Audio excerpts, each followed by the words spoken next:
to the stream.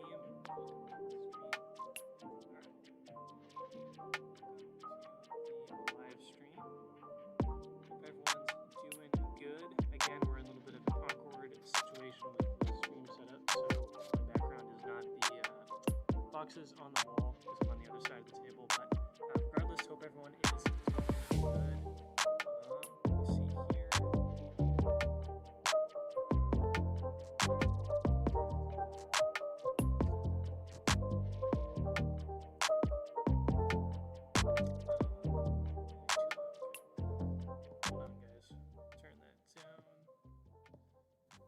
There we go. Okay, my microphone was all the way down, that's why. Okay, welcome everybody to the stream. As I was saying, we're on the opposite side of the table again, so I don't have the boxes behind me. That's on the other side of the table, so not as interesting, but that's all right. Hope everyone is doing well today.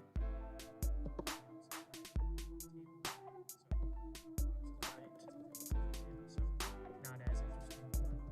Okay, just making sure we're all good here. Okay. Welcome everybody back to the weekly live stream. Hope everyone is doing good. Wow, okay, I didn't even check the chat. We've got lots of stuff going on already. Wow, okay. Hope everybody is doing great. Thank you all for joining the weekly live stream here. I've got a few things to work on, which is mainly this building right here, which was the focus of the last Muunilinst mock update. All right, so let me go ahead and it's still pretty low. All right, we'll turn. Again, I've always had audio problems because I don't have an actual microphone. So, again, my apologies for that, everybody. All right, so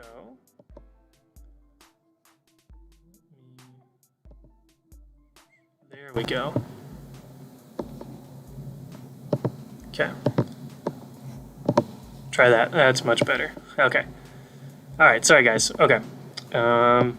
Now I'm peeking a little bit. Let's go ahead and turn that down. It's always fun doing technical things. Always good doing all sorts of technical things. Okay, hopefully we're a little better now. Everything was turned down for some reason, even though I thought I had it saved as what I had last stream, but whatever. We are here. Hope everyone's doing good. Let me go ahead and scroll up the chat. Oh my goodness, we've got Robert Mace, Most Marvelous, Bailey Stone, Ryan Stone, Clone Blix, Scott Davis, of course, is here. What is up? JD, as the name was given last week. Hope everybody is doing good. Let me just scroll through here. So we got, hey Jax, welcome, man. Hope everyone's doing good. Cheese on top, what's up, man? Love the name. Christian, hey man, how's it going? General Kanubi. Who else we got here? Tyler, of course. Jacob, Brick Blast. Holy cow. Hey, awesome. Jacob, thanks for joining, man. I appreciate it. All right. Hope everyone is having a great day, and I hope everyone has been having a good week so far. We've had a couple of exciting things we can get into. But as always, any sort of topics you guys want to talk about, I'll talk about any of that stuff. Sometimes we'll go pretty deep and in-depth on a lot of things, so whatever you guys want to talk about. Of course, Bad Batch, and we had the... I feel like something else happened today. I know we had Bad Batch yesterday, but there's something else that happened today. No, not that. I don't remember anything memorable happening today with Lego, so nothing else must have happened today.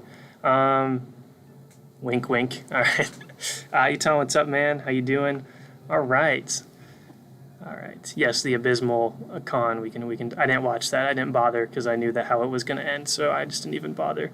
I didn't even bother tuning into that. I knew what was going to happen, so I also need to work on sarcasm a little bit. But okay.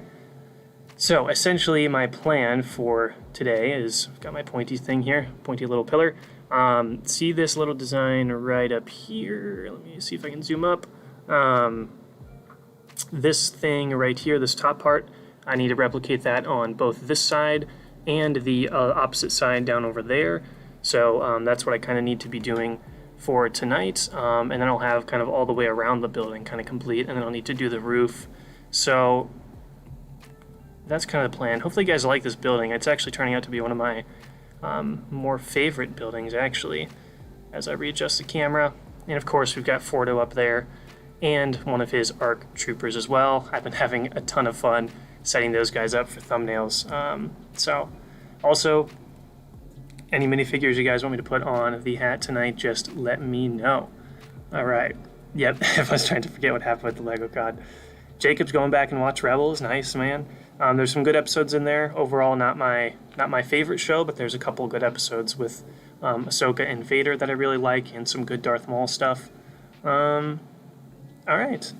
Let us see. Hey, Enderbrick, what's up, man?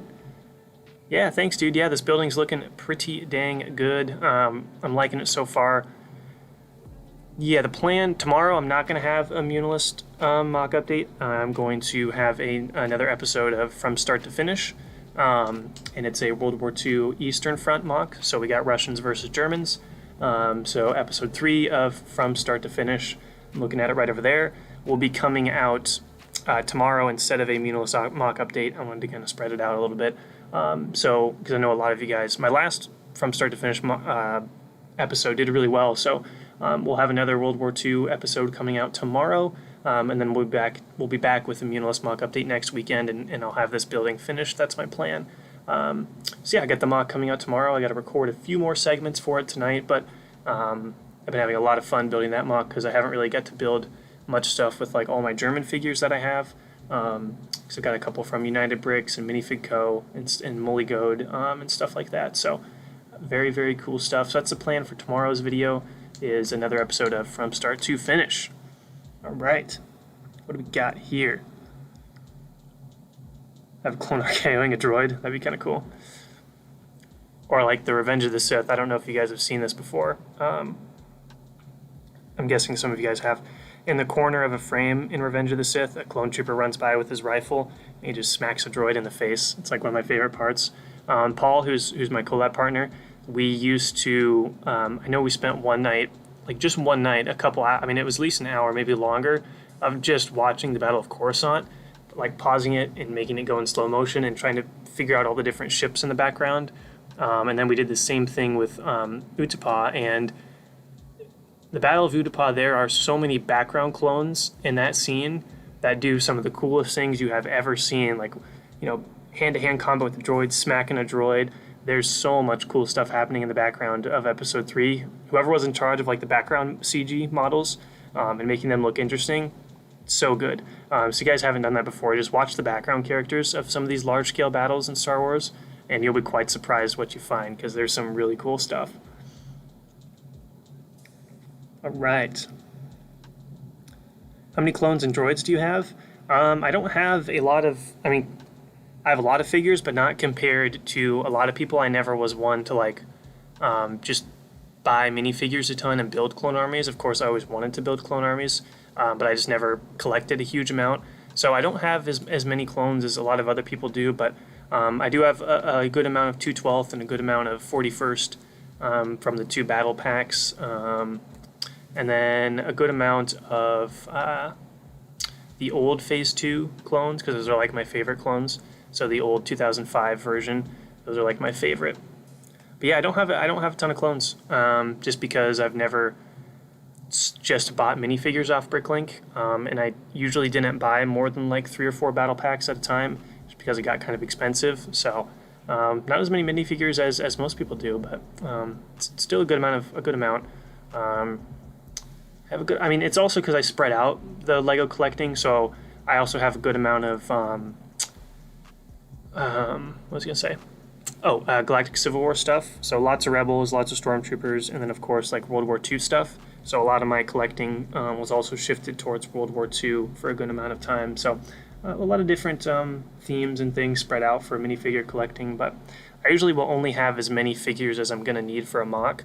I don't really feel the need to just, as cool as it is to just have like all these clones, I usually just try to get as many as I need for one specific mock. Instead of just buying hundreds of them, as cool as that would be. But, hey, Most Marvelous is here. What's up, man? Decaling, holy cow, 25 AV grunts. Nice, Tyler. That actually sounds cool. I hope the decaling goes well.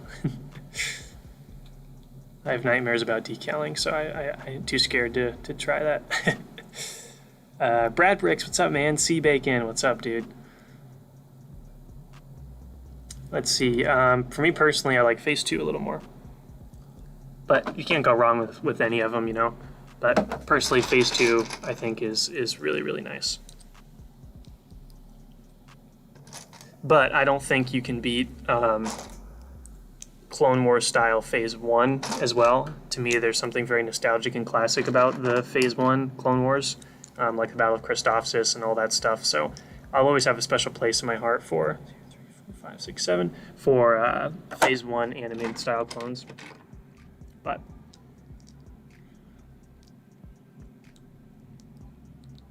let's see.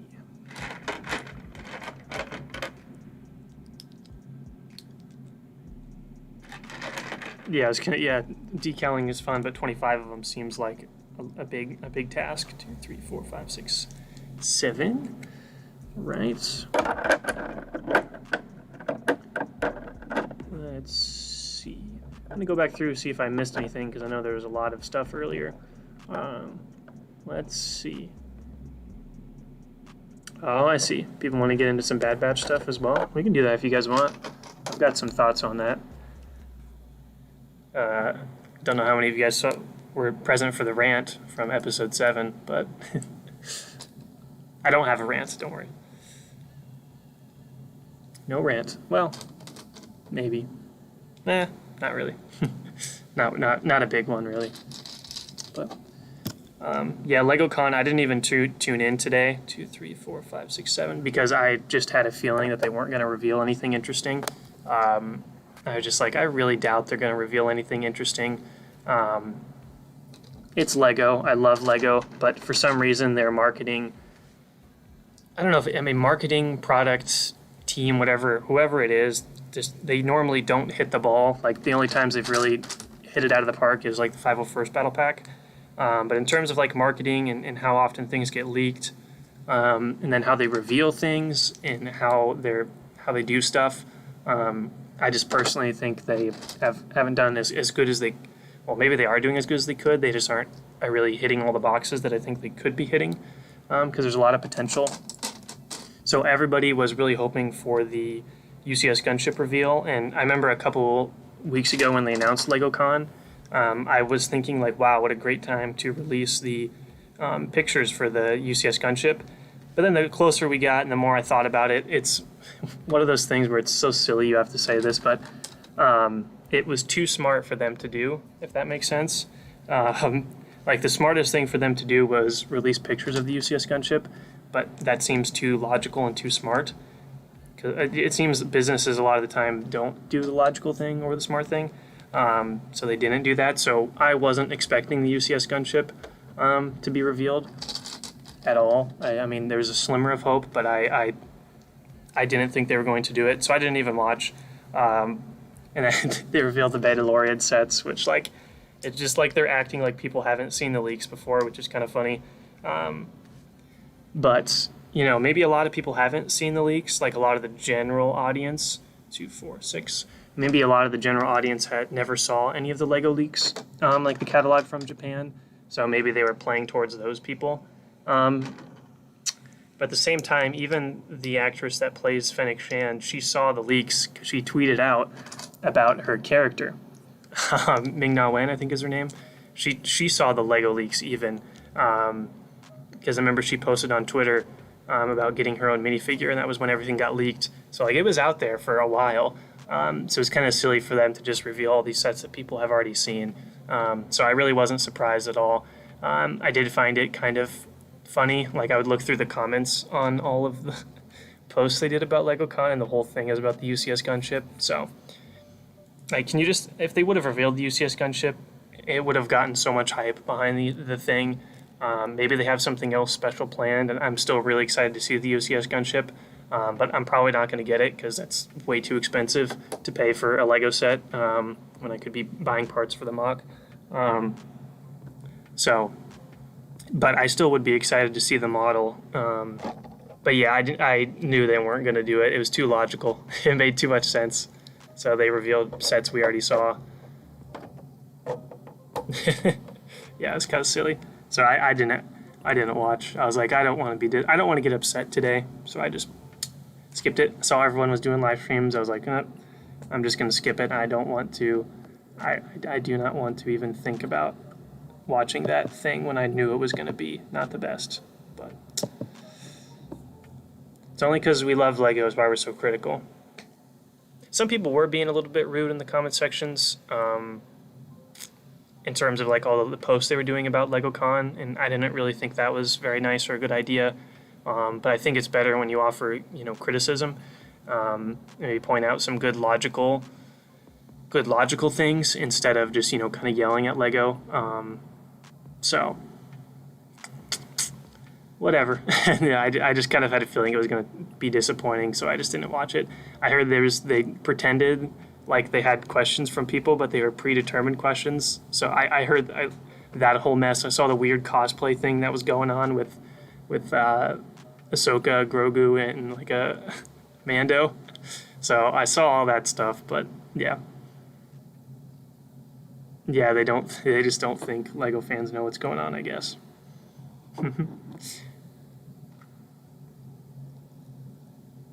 Wait, really? Acted like she had her iPad on, but you couldn't even see it? Oh gosh, that's bad. That's bad.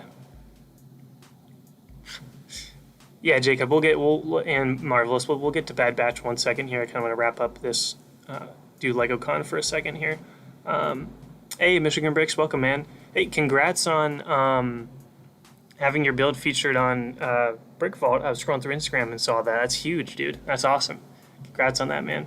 Hopefully that gets a lot more attention to your page and stuff. That's awesome.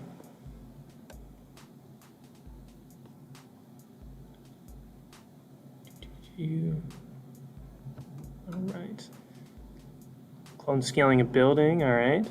Pillar falling on a clone. I think a poor clone will be trapped under there, for sure, man. I think one poor clone is gonna have that happen to him. Those little comments and questions people ask were 100% pre-selected or written. That's what I heard. That's what I heard. That is what I heard, and I was like, yeah. I also saw people were asking about Phase 2 Cody when they were asking for questions. That's just perfect. It's perfect. But not surprised by how everything went. But still great sets nonetheless that were revealed. All right, so that's going to go right there.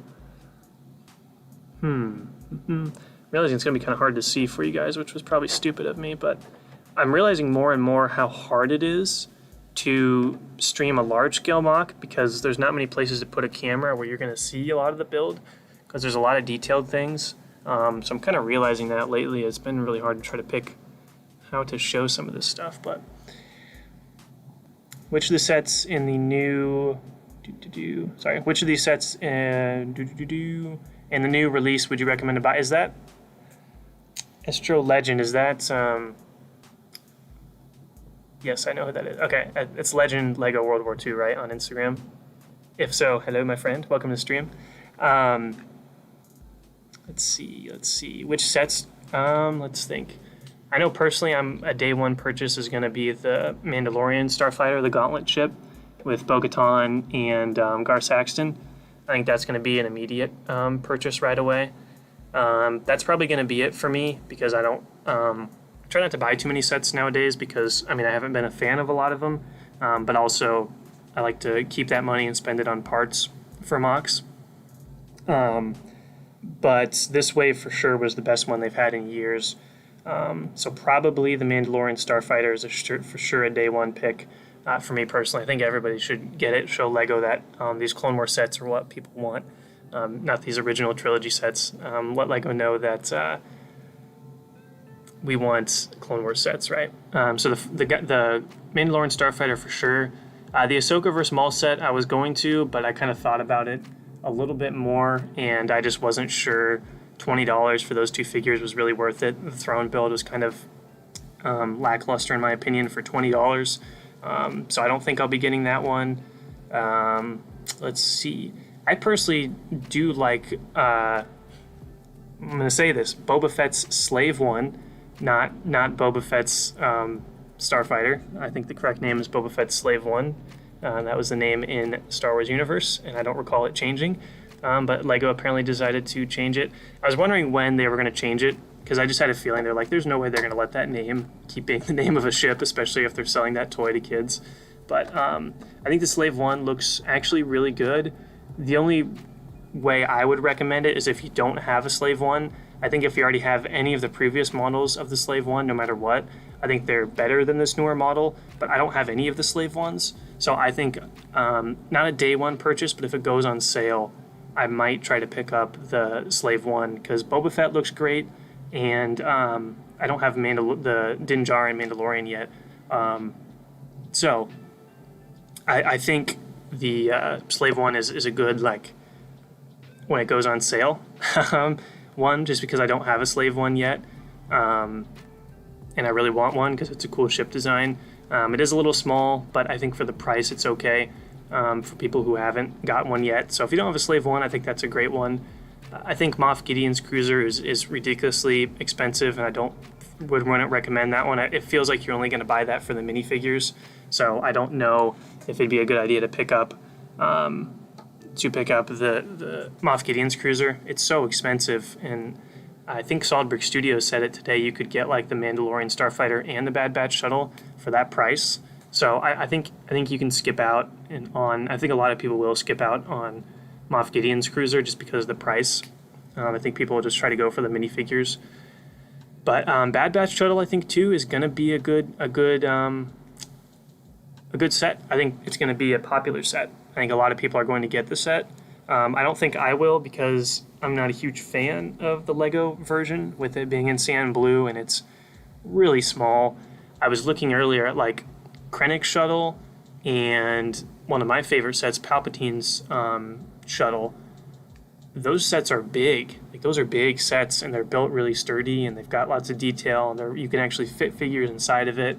And those are in Kylo Ren's shuttle too. Those are, I keep looking up here because my shelves are up here. But they're big sets and detailed and they look really good.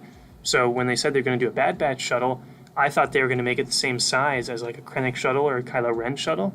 And it's really small. The figures look great, but I don't know if the set, unless you really, really love the design of the Lego set, I don't know if you're going to want to pick that one up. It's really going to be a personal taste, you know? I just am not a fan of the kind of shape and how small the ship is and how they included 2 speeders just to make the price a little bit more expensive. I think that's quite absurd. But the figures, of course, are incredible for the Bad Batch shuttle. I think the only thing they're lacking are backpacks. I don't know why they don't have backpacks when we see them all the time with backpacks in the show. And then, of course, Echo's, again, Echo, everybody keeps just dismissing Echo and giving him the short end of the stick, but Echo's waist cape is printed instead of a physical waist cape, which is really weird. That's the only weird things about the set. And what's the other? Oh, the Imperial Troop Transport. I don't know. I haven't looked at that one too much. I'm not a fan of the new Stormtrooper designs, so that's why I don't know if I'll get that set. I just don't like the new helmet design. I think it's a little bit too big. It's more detailed, but it's just too big. So I don't know about that one. But I do think that with Greef Karga and the Mortar Trooper, I think that's actually going to be a really popular set. Just with the price, I think a lot of people are actually going to want to get that set. So I wouldn't be surprised if that set actually does really well. So I wouldn't be surprised at all if that set did really well. All right. But I think the best in terms of a design, it's the Mandalorian Starfighter. I think that's the best design out of the whole wave. Yeah, I don't think you can go wrong with that one. I think it's going to be one of the most popular ones. You can't go wrong with that set, in my opinion. So if you're picking one, I think the Mandalorian Starfighter, that's the one I'll be picking. I think that's the one a lot of people will be picking. Let's see. Bathing in gold, nice. Getting all of them most likely not on day one. I think, yeah, a lot of people, Disney wanted them to change it, and not surprised on that. Yeah, Slave 1 it's never a problem, but they just had to change it now. But it would just be weird if they changed the name of the Slave 1 in universe. If all of a sudden people if just in universe it was Boba Fett's shuttle. That would just be kind of weird. So I hope they just don't change it in universe. That'd be too weird. Yep, Clone Breaks is right. You know, the wave, I think the figures are what everybody is looking forward to the most, which is fine. That's a good thing for LEGO a lot, especially with this wave they've started to put more effort into minifigures, which is really, really refreshing to see them putting some more effort into the minifigures. So that's always really cool to see. But yeah, mostly minifigures. I think that's a highlight for a lot of people for this wave of sets.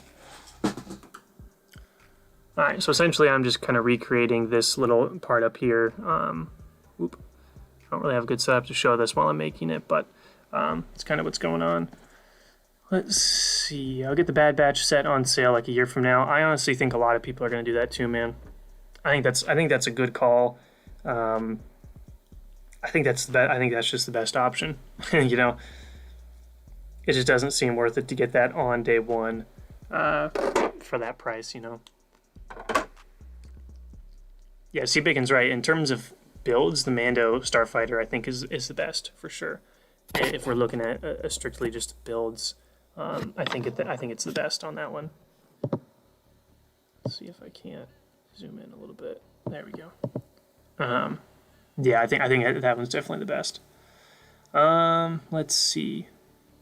You like the Star Wars Rebels Stormtroopers? Okay, I've got a good amount of those ones. They weren't I think my favorite Stormtrooper design is the Rogue. Or actually, I really like the Battlefront 2000. I think it was 16 battle pack with the 2 shock troopers and the Stormtroopers with the battle damage. I really like those ones quite a bit. All right, let's see. Let's get caught back up on the chat here. Hey, Genox, what's up, man? Yep, I think Jacob speaks for a lot of people, including myself. No more money to buy any of those sets. Other than the Mando Starfighter, I think others can wait for a sale price. Yeah, I feel that way with a lot of LEGO sets recently. It's just they don't seem worth it to me to try and pick up on day one, you know.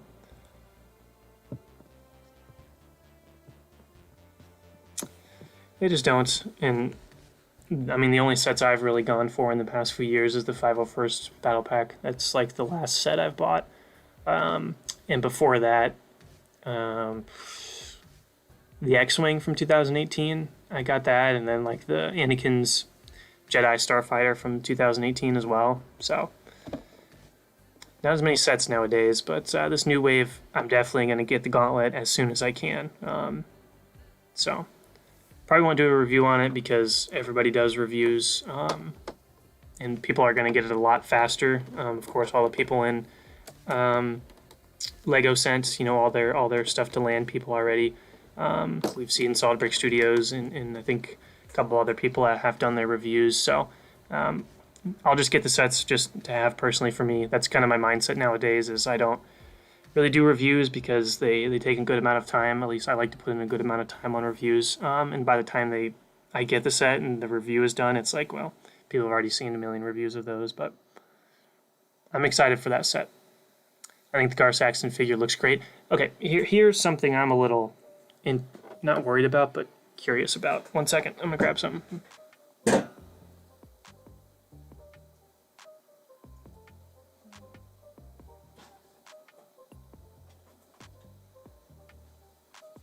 So in regards to the Mandalorian Starfighter, I think the figures look great. The one thing that I'm curious how people feel about this, because I feel a certain way about this. I don't know how you guys feel about this. This is our Mandalorian Death Watch guy from the Battle Pack, 2011? I could be wrong. I could be wrong, but I think it was 2011 with the Death Watch battle, or the Mandalorian Battle Pack as they called it, but based off Death Watch. And the new set, we've got the Mandalorian Loyalists, which of course when they split and had their battle between the Red versus Blue Mandos, the Mandalorian Loyalists versus the Maul's Mandos as Super Commandos. But one thing I was curious about is the new Mandalorian design for this Loyalist. Instead of like the blue and the dark gray, he's like a light gray. isn't he? Like the newer Mandalorian is like a light gray. The newer Loyalist Death Watch guy is like a light gray. And the blue seems a little bit of a different color as well. And I will say the figure, I think, looks a lot better in the newest version. One thing, I do like the overall color design on this guy. And the other thing that makes me a little sad, but it kind of is what it is, I guess, can't really do much about it, is say you get a bunch of the newer Mando, like if you just go buy that Mandalorian Loyalist figure, he's not really going to fit in with this guy too well, in my opinion, if you're trying to do like a Clone Wars accurate thing. Now, if you're doing like a bunch of different splinter groups or maybe something in the Galactic Civil War or post-Galactic Civil War, like the Mando timeline, that'll work. But for me, I've already got a lot of these, so I was hoping the newest version LEGO would come out would still match this overall feel and color tone. Maybe just the printing is a little more updated.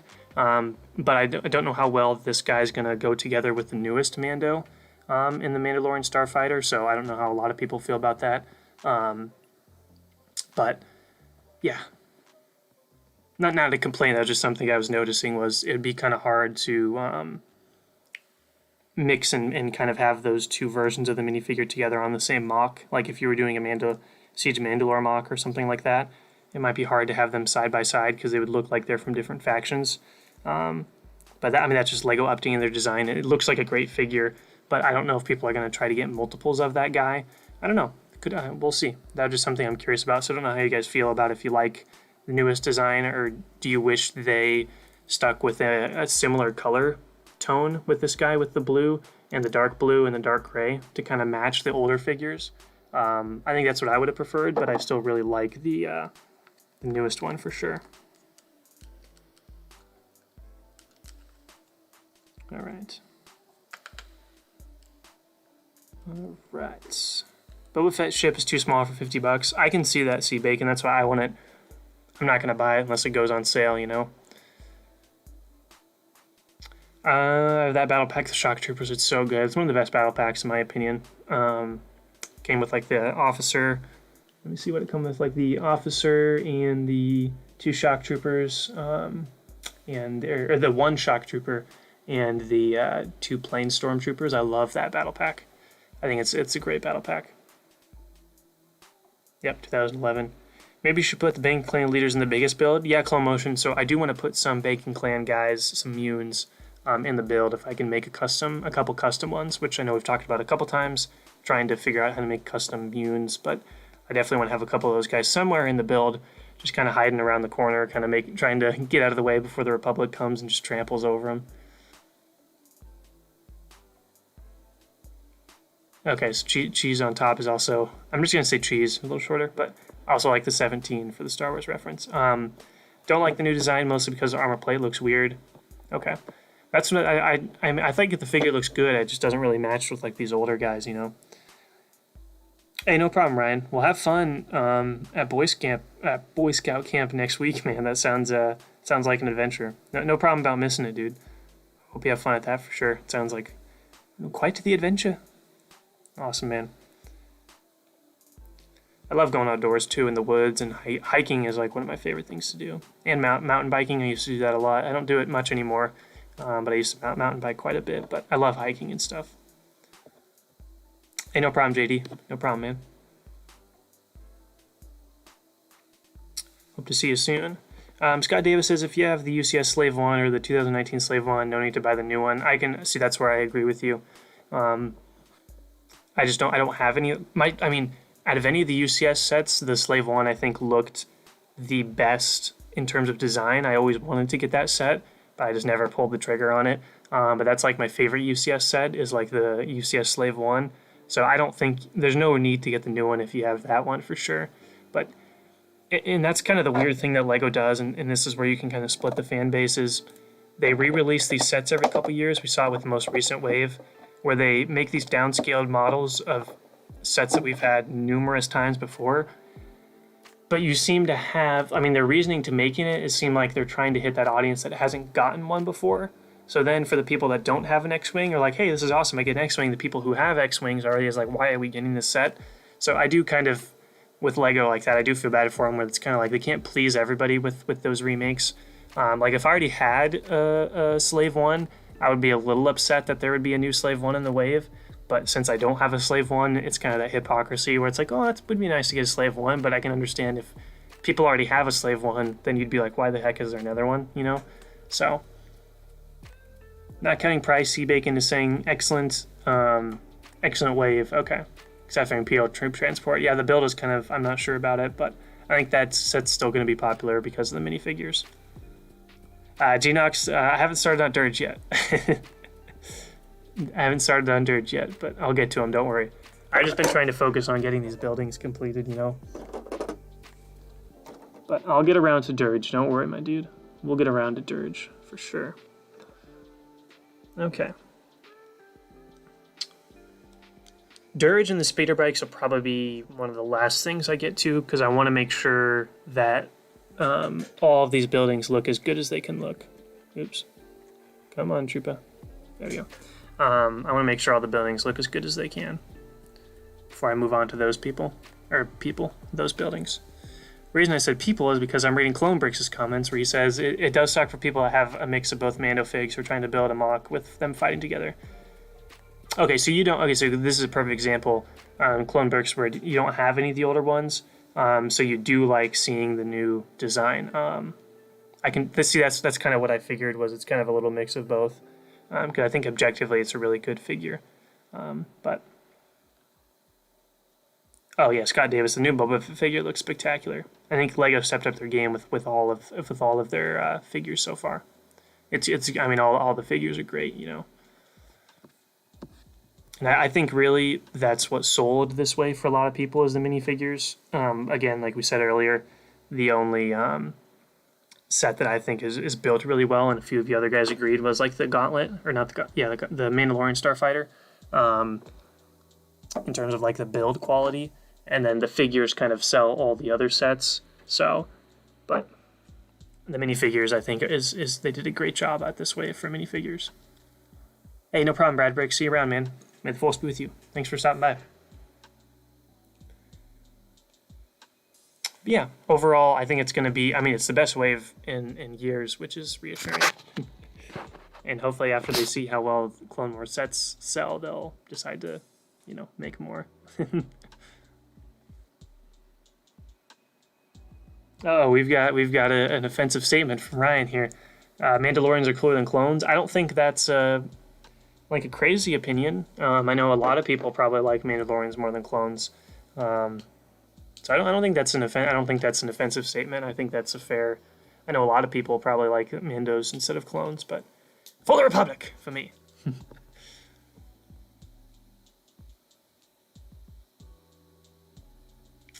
Let's see. Where do you see the Lego Star Wars community in the next 5 years? Well, that's a tough question, man. I don't know, dude. It's a tough one. I try not to think about that.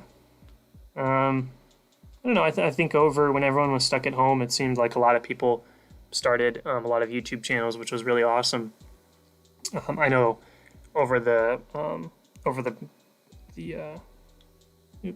while everyone was home, I actually just started to take the channel a little more seriously. And post every week. I think I got to like 23 weeks in a row of posting, which was like a huge achievement. I was really happy to really focus on YouTube. That was like the first time I went super hard, not hard, but really focused and tried at YouTube. All the other times I've just kind of post every couple months, but I think a lot of channels started up, which is good for a lot of different things. I honestly think in 5 more years you're going to have even more people kind of building and starting channels. We might even see a lot of younger kids who loved the sequels start making channels, which wouldn't that be funny? You have a lot of kids in 5 years that grew up with the sequels and really liked them and now have started their own build series where they build like stuff from the sequels. That would be kind of funny. That would be kind of crazy to see, wouldn't it? But honestly, 5 years, I see a lot more YouTube channels, and I also see in terms of the build. So if you've noticed, like, in terms of what people have been building, it's like people are building some insane stuff all over the place, dude. It's crazy, man.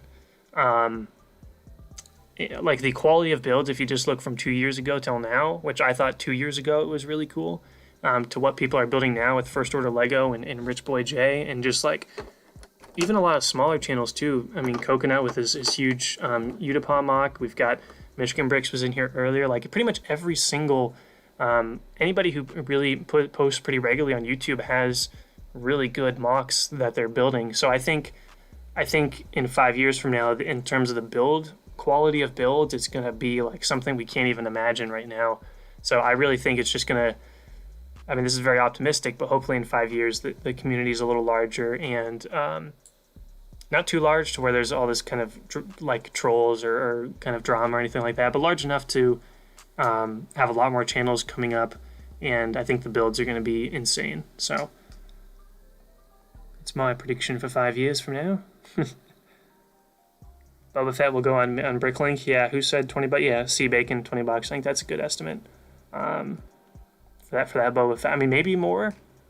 Actually, once Book of Boba Fett comes out, that figure is gonna probably be like, it's gonna get up there to like $70. Like, it's gonna probably get crazy. So if you don't want the Slave one and you want the Boba Fett figure, you might want to buy that as soon as you can, because I think once Book of Boba Fett comes out, that figure is probably gonna shoot up in price a ton.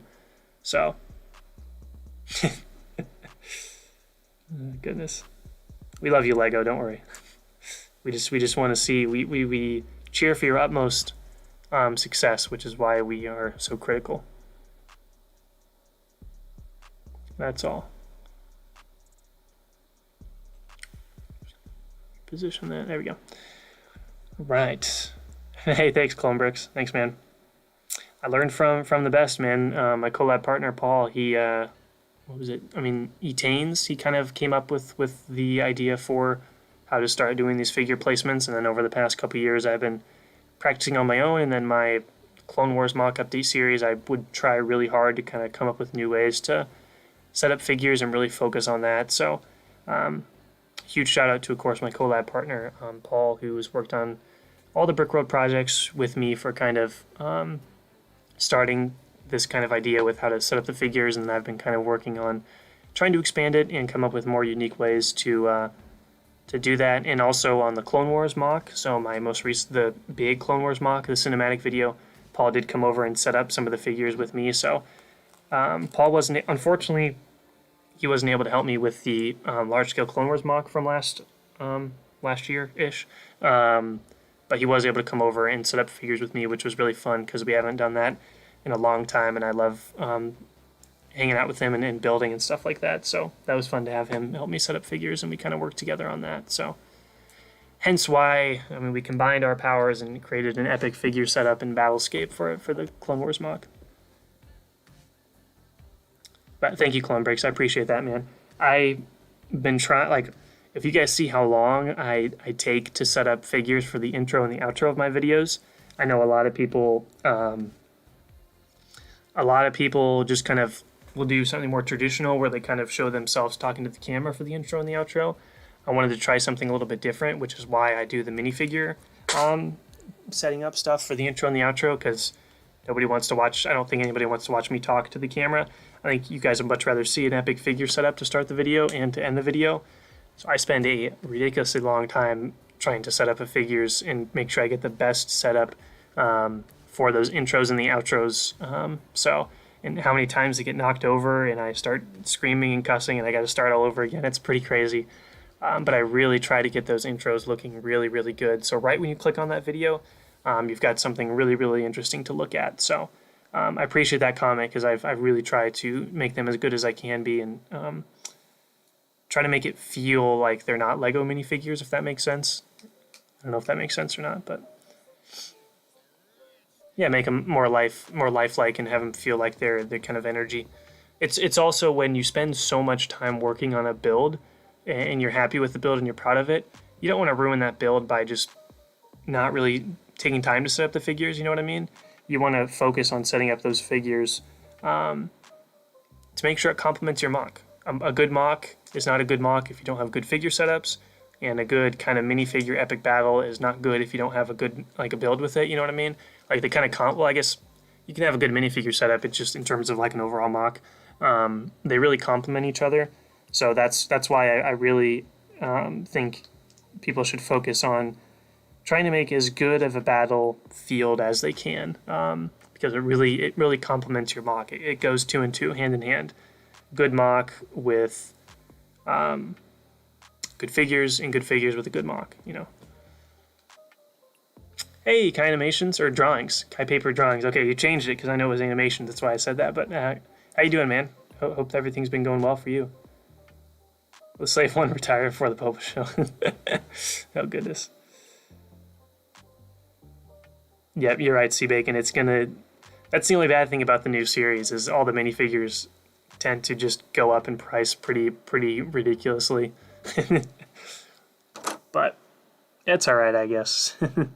But they tend to just go up in price pretty absurdly just because they get really popular again. So, yeah, but Book of Boba Fett, you're going to see, even if, you know, if Bosk shows up, you know, his minifigure is going to shoot up in price. Any of these returning figures are just going to, the price is going to soar. So I think everyone should be prepared for that once the Book of Boba Fett comes out. Yeah, Clone Motions, we talked about this last week. I even have it still right here. Ki-Adi-Mundi's headpiece. It'd be great for the Munes, except for the only problem is, I don't know if you can see it, he's got that white hairpiece in the back, so there's not really any way around it because it's printed on there pretty, you know, stuck on there, so there's not really much to do with it. Otherwise, it would be a great helmet, or a good head for a Mune, but for the Banking Clan guys. And to make the helmets go in this position, it's all about balance. It's all about balance, which is why it takes so long, just making sure he gets balanced just right. See, I just knocked it over just like that, and he kind of like that, and then he just knocks over. So that's why it takes so long to set up figures. Hey, Clone Bricks just subscribed, awesome.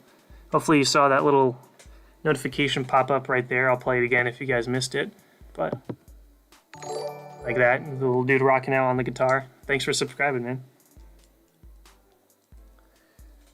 So yeah, this is generally why it takes so long for me to set up figures for intros and outros. Like, it is a long time. Longer than it should take, but like I'll have a figure and I'll be like, oh, he's just not quite there. So then I go to move him and then everything falls down. It's like, oh. And then not only like am I trying to get the figure set up, I'm really trying to get the frame looking good. So I do a lot of video, like short films and stuff like that, so I'm really into making a good looking frame. So in like composition and stuff, so I really try to make sure all the figures are in the right spot. So it's stuff like if you have a good kind of composition and good framing with your figures, I guess in filmmaking in general, it's like you don't really notice that it's there, if that makes sense. So that's kind of what plays into stuff making it look like kind of realistic and really good, is I'm trying to get framing looking good and everything like that. So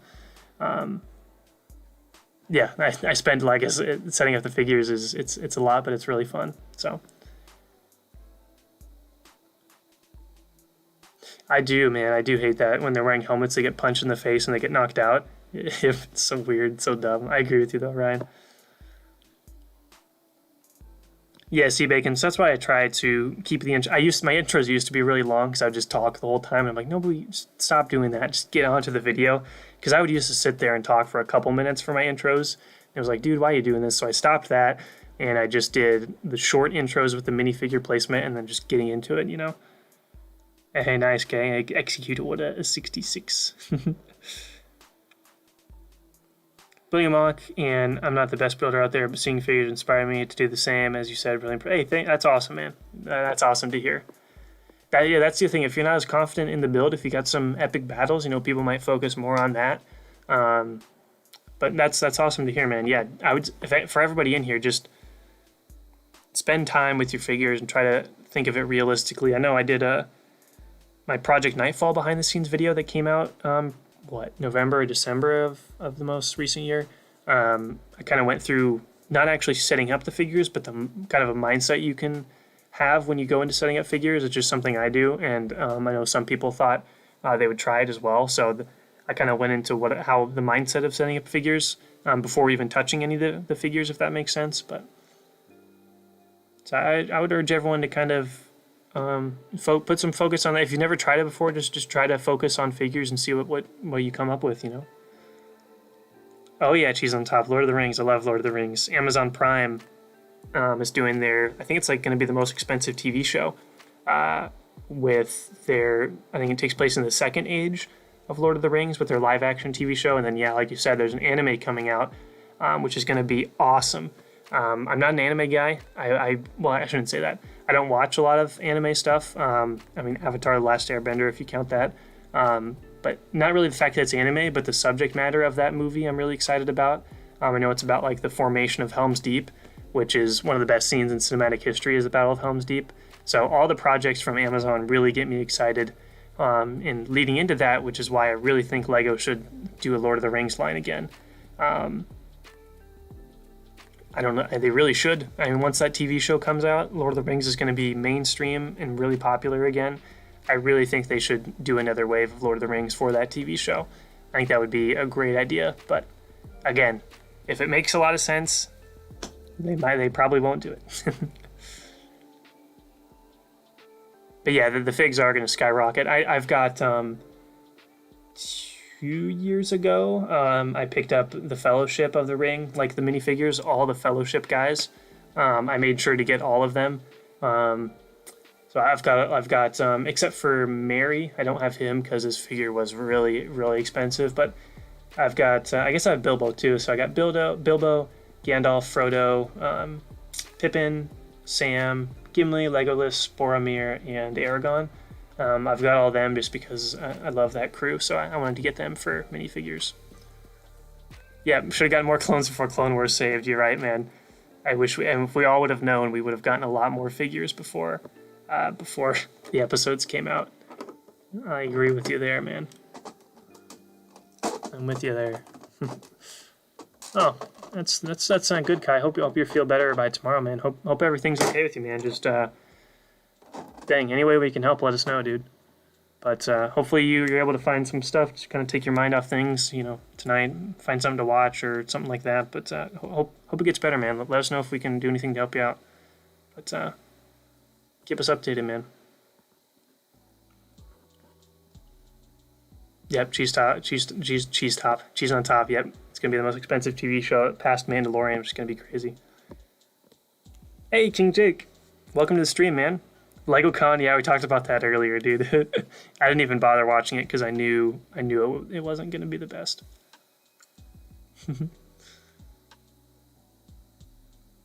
What to find Second Age? So if I'm correct about this, I've watched the movies and I love them. I watch them every couple of years. I really love them.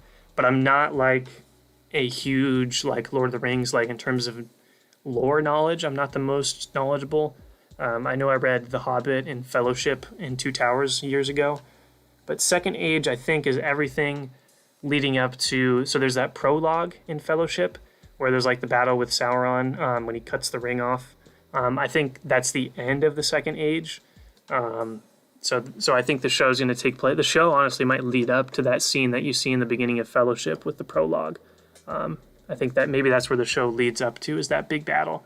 But I think Second Age is right before that prologue that we see in Fellowship of the Ring, with the giant battle with the man coming together with elves and the dwarves. I think the dwarves, and all fighting, all of them fighting up against Sauron and his armies. But I think that's Second Age. So right before that prologue scene in Fellowship of the Ring. So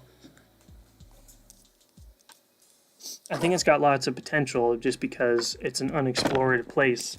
And if we've seen anything from the recent stuff with Star Wars, is when you do TV shows, you have a lot of time to do some world building and character development and all these different things that you don't have time to do in a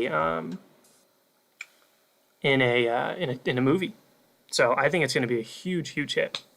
I'm really excited for that.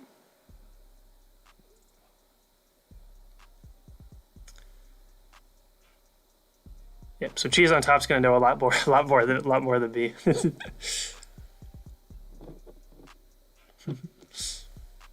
But yeah, I love me some Lord of the Rings. Oh, I guess you're right, Ryan Stone. I guess you're right, man. Oh, a little bit of a headache. Yeah. Yep. Anytime I was in high school with sports, and I'd get those a lot, man. From sports and not eating or drinking enough, I would just get those all the time. But hopefully you'll feel better soon, man. Oh no, sea bacon, that's not good. It's the brown and the dark red that snap. crazy, dude. They just, I mean, the brown in particular just goes like crazy. I have so many. I build in reddish brown so often, and they just snap all the time. I'm just like, oh, it is so frustrating to have happen. And I didn't know that dark red did it until I was building my Project Nightfall videos, and I had dark red snap all the time too. And I was like, what is happening? It just sucks that those colors break because I use those colors a lot, but I don't know.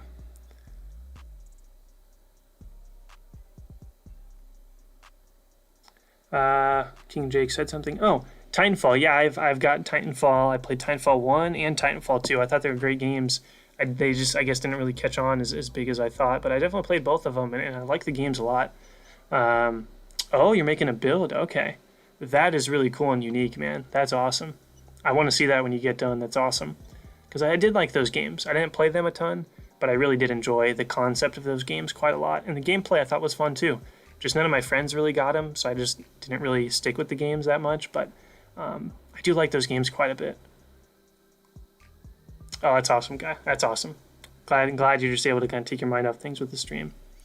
Jacob's saying the reason he asked about the community earlier is you want to start a channel. Don't see having time till after you graduate college. Oh, yeah, just whenever you want to start it, man, go ahead. I think in 5 years you'll be fine to do so. There might be a lot more channels. Like I know when I started my channel compared to now, there's a lot more YouTube channels out there. But I think anytime's a good time to start, man. Yeah, C-Bacon saying the same thing, yeah. Luna, what's up, man? Who's your favorite clone in the Bad Batch? It's Echo, if Echo is going to count, just because he was always one of my favorites in the Clone Wars show. And transferring over to Bad Batch. If we're talking original Bad Batch, probably Hunter. I think he's my favorite, but Echo's my main guy, which is why I've been so passionate about what they've been doing with him as a character in the show. But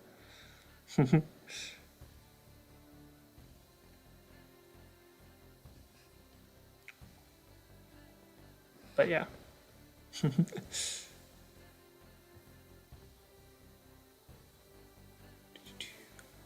I know a lot of people. I mean, if you guys aren't on Instagram, a lot of people build some really awesome Lord of the Rings builds on Instagram. Some of the best in terms of like builds and the best looking builds have been Lord of the Rings builds. So if you're on Instagram, I know there was like there's a couple collabs that people did, and they built some incredible Lord of the Rings mocks, just insane stuff. So if you don't have an Instagram, go check out on Instagram all of the like Lego Lord of the Rings builds, because they're like, oh, they're spectacular. They're so awesome. Hey, no problem, Jacob. Have a good rest of your night, man. May the force be with you, my friend. Thanks for talking in the chat. Have a good rest of your night and good weekend, man. May the force be with you. Let's see. Bad Batch? Yeah, see, Bacon, we can talk about Bad Batch if you want a little bit. So I guess we'll give people a little bit of a warning if you haven't seen the episode yet. Not that there's any, like, not really any, I guess there is a good amount of plot stuff. So if you don't want to find out about it, yeah, we'll talk about it for sure. Wait, cheese on top of your building, Minas Tirith? That's awesome. That's like in Return of the King, that's like my, that battle, like the Gondor troops are like, I really love the Gondor troops, even though they're pretty simple and they're just like the kind of traditional knight style. I love that battle. Like my favorite part is just like, I'm gonna probably butcher the quote, so please don't be mad. Lord of the Rings, not as good as quotes at Lord of the Rings compared to Star Wars. So let's just like, men of Gondor, whatever comes through that gate, you must stand your ground. Trolls, and then like they all fighting. That's like one of my favorite scenes in the whole trilogy is that scene. Whatever comes through that gate, you will stand your ground. Because Gandalf is just awesome.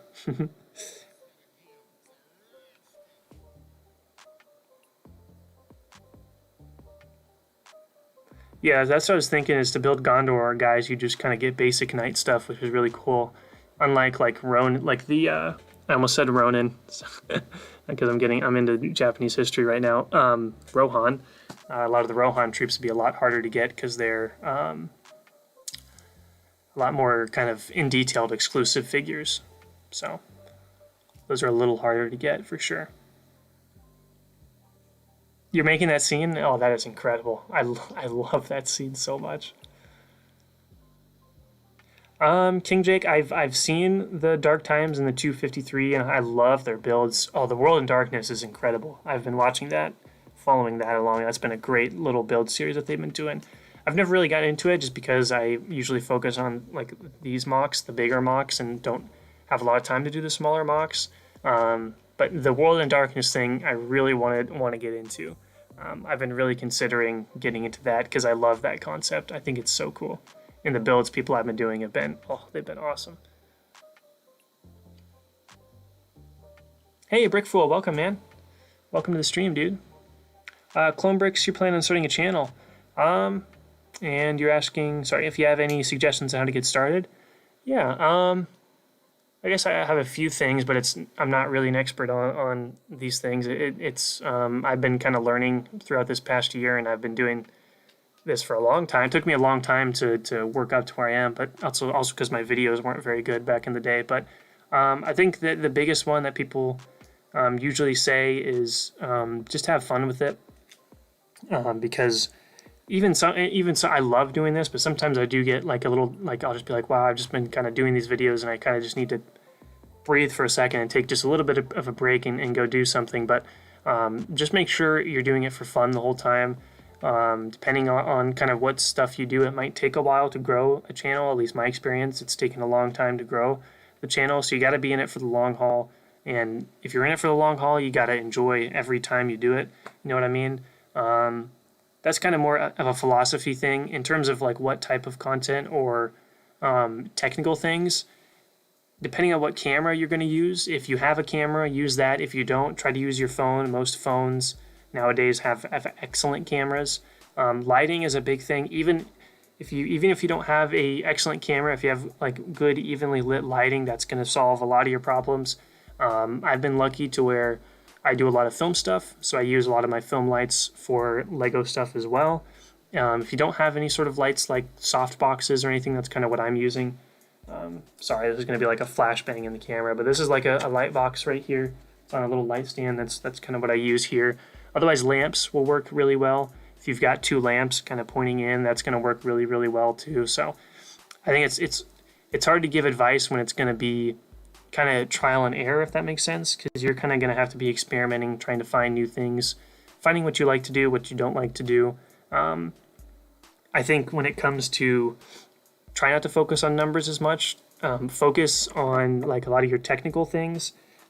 Make sure your kind of camera and video and audio is sounding really good. That's something I've been trying to focus a lot on, because I've actually kind of know how to do that now because I've learned kind of all this film stuff in school. So I've really been trying to make good video and good audio for the videos. But I'd say on technical side, try to focus on that a little bit instead of worrying about your numbers. Because if you have a good looking scene or whatever your mock or video is going to be, and you have good lighting, good camera, good sound, that's really going to do a lot for your viewers. So I would say just have fun with it, man. Try to learn a little bit about how to light scenes, how to like camera settings and all this stuff that might help you on the back end of getting started. And then in terms of what videos to make, that's just going to come down to what you enjoy the most, or if you're looking at things and you're like, wow, that's really popular right now, I kind of want to maybe, there's a big audience on that, I want to try to hit that. I know what's kind of been hard that I've been realizing is so many people do mock building series that it's kind of hard to get yours out there because everybody is doing them, which is awesome to see because, you know, it's growing the community, growing the Lego things, but it's kind of hard to get your videos out there when a lot of other people are doing those mock videos as well. So that's why I've been trying to throw in small things here and there to make mine different, like with the intros and some of the ways I try to show you guys step by step instead of just giving you guys an overview. So I know a lot of different channels, and I think this is helpful. It depends really what kind of videos you like, but I know a lot of people kind of do an overview. So they'll build for the week, and then they'll just do like a straight video clip of everything they got done for that week. I kind of like to show you guys step by step as I go along throughout the week when I'm building. So been trying to throw in little unique things here and there to try to separate some of my videos from other people's, but it is kind of hard if you're doing, you know, the same videos as everybody else to kind of get out there, but it's really going to come down to what you enjoy the most making. But hopefully that answer made sense. I know sometimes I realize I just did it right there. I tend to ramble a little bit when I'm answering questions, so I apologize for that. But hopefully there's some good stuff in there. Try to learn some technical things and just make videos that you enjoy or want to make. Or if you see a large audience for something that nobody's done before, maybe try to do that. That's what I tried to do with, partially why I tried to do this Muunilinst thing, was I didn't see a lot of people making 2003 Clone Wars style builds. So I wanted to try to tackle that because I know there weren't a ton of them out there. So that was kind of one of the reasons I wanted to do Muunilinst.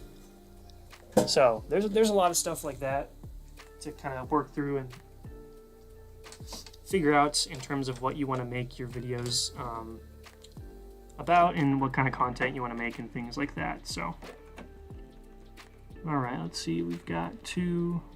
I'm now kind of figuring out how this is going to go back here. Don't like that as much. But yeah, I wanted to bring some light and some attention to Clone Wars 2003 style, because it's I love 2003 Clone Wars. It's great. So I wanted to make sure to give that show the attention it deserves, you know. But lots of stuff to consider. Hey, no problem, Kai. Hope your head feels better later, man, and have a good rest of your night, dude. And full speed with you. Have a good weekend as well, dude. Let's see, go back up here. Luna's saying, I've been making a clone-based type of mock, but I have no idea what to add to it. Go ahead and look at, so this is something that I think some people might overlook, is if you're building a Star Wars mock, you tend to just look at Star Wars references, which are really good, but look outside of Star Wars. What I mean by that is Star Wars takes a lot of inspiration from historical events and models a lot of their weapons and ships off of historical things, right? So sometimes when I get stuck, I'll look at historical battles and try to find inspiration in the historical battles and stuff. So if you're kind of stuck, maybe look at some World War I, World War II battles, different things like that, and maybe you'll get kind of some creative juices flowing on what to build.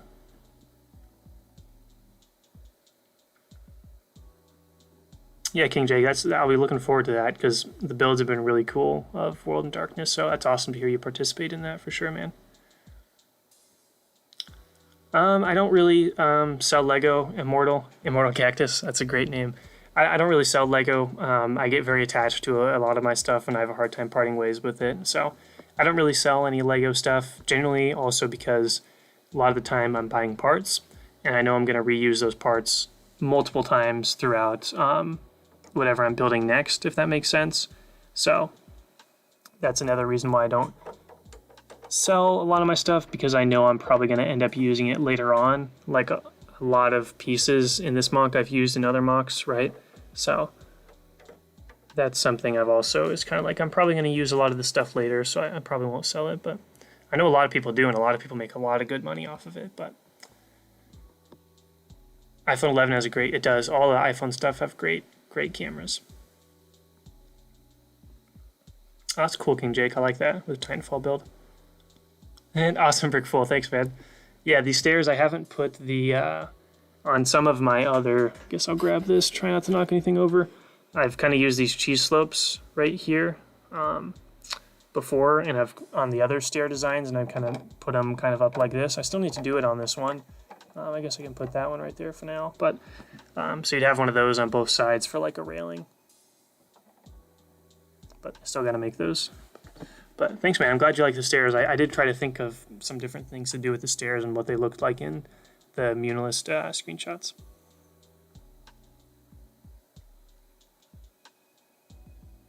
I got this Brickworld 2017 from Eclipse Graphics, I believe.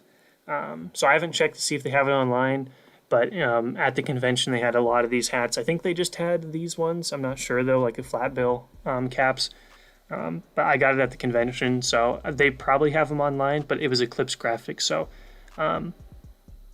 check out Eclipse Graphics, because I believe that's where I got him, and it's a cool hat, so I would definitely do it.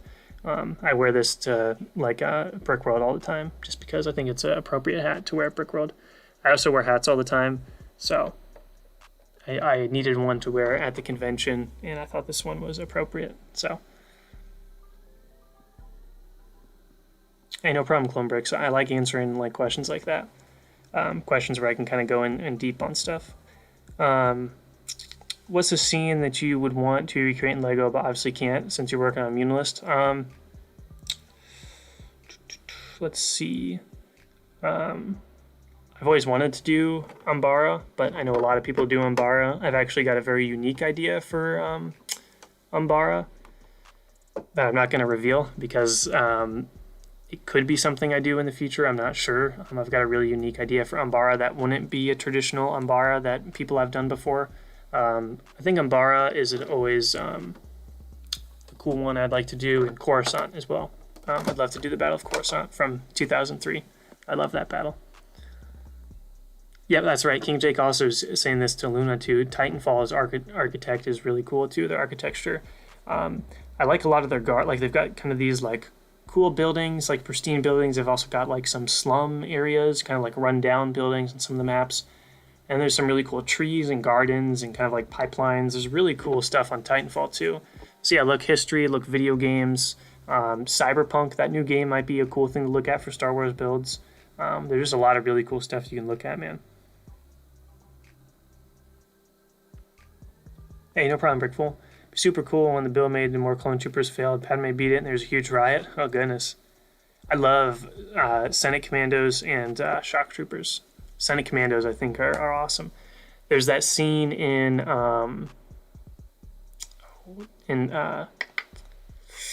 it's the episode where Lux and Ahsoka go to Karlak to meet the Death Watch. When we first introduced to Bo-Katan, there's a battle on the landing platform when Ahsoka is trying to escape with Lux between the Senate Commandos and the commando droids.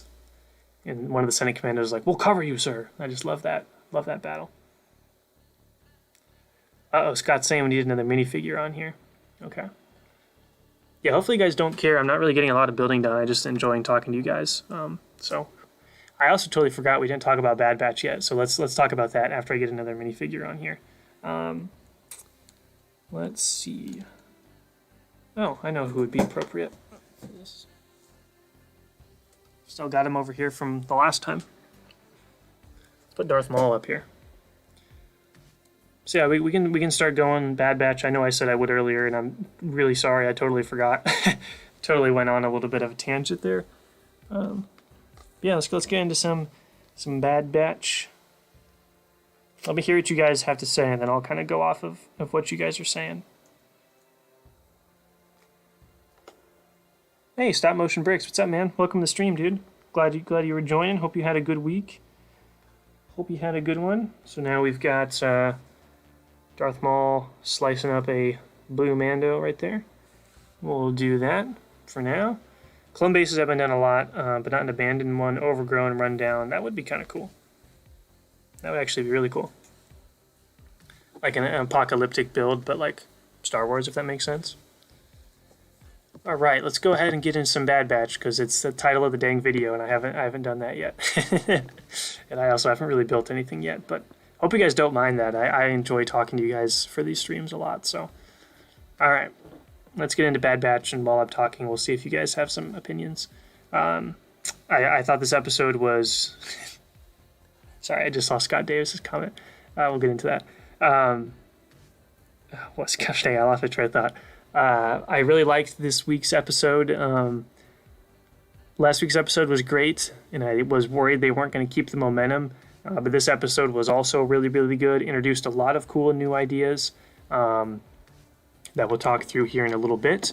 But I really did like the episode overall. I think the only gripe I have with the episode is our boy Cad Bane apparently can get his ass kicked by Fennec. I think that's absurd. He's the best bounty hunter in the galaxy, and he got beat by Fennec in hand-to-hand combat. I think it's absurd. We've seen Cad Bane go head-to-head with Jedi before, and he's been able to hold his own, so I think it is quite absurd that Cad Bane lost to Fennec in hand-to-hand combat. So that was my only big gripe for the episode, and that goes on to, like, that's more of a bigger movie and television thing that I'm going to swear to never do if I make any TV or movies, is for plot reasons you have a character who, if they're both going to fight each other, one character is obviously way better than this other character, but this other character still beats them and pulls off unrealistic moves or things happen to make them win just because the plot needs to go somewhere. I always don't like that. It takes me out of it. So when I'm seeing Fennec beat Cad Bane, when I know Cad Bane has gone up against Jedi before, it does take me out of it a little bit. So that's my big overall problem. Otherwise, the rest of the episode was great. I was surprised we got Omega back so quick. I thought she was actually going to make it to Kamino. Cad Bane and Todo were again great. When they showed up to that one place, who put the comment in here? Ryan Stone did too. I thought it was Bespin, but it's not. They said the name of it, I think, on Kamino. I loved seeing, that was my favorite part, seeing a different cloning center for the Kaminoans. Because if you remember during episode 2, when Obi-Wan first, when he's talking to Dex, and then when he's when he goes and meets with the Kaminoans, and Dex is like, the Kaminoans, they're cloners, damn good ones too. So saying there's lots of different people who cloned things in the Star Wars universe.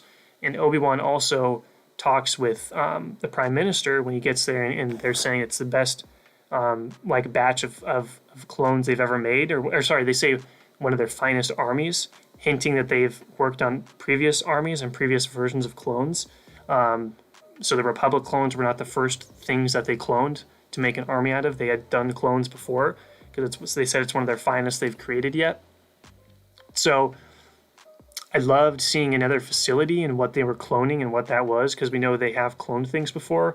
And I also know people talked about how the Kaminoans themselves have kind of genetically maybe modified themselves to be a superior species, to make themselves kind of more better from a biological standpoint.